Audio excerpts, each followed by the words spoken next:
Welcome to political talkies. Usain Bolt, Eliud Kipchoge, PT உஷான்னு நமக்கு தெரிஞ்ச எல்லா ரன்னரையும் தோற்கடிக்க ஒருத்தன் வந்துட்டான்டா அப்படின்னு பில்டப் கொடுத்து கேமராவை திருப்புனா சட்டசபையிலிருந்து ஆளுநர் ரவி ஓடிட்டு இருக்கேன். எப்படி இருக்கு பாத்தீங்களா சீனு?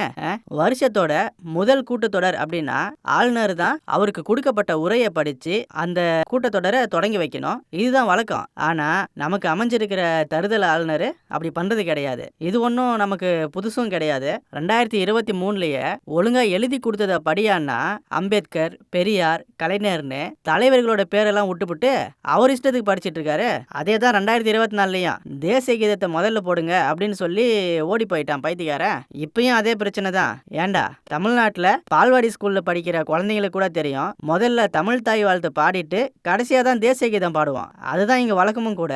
தமிழ் மொழிக்கு அவ்வளவு சிறப்பு இருக்கு, நாங்க பாடுறோம். உனக்கு எங்க வலிக்குது?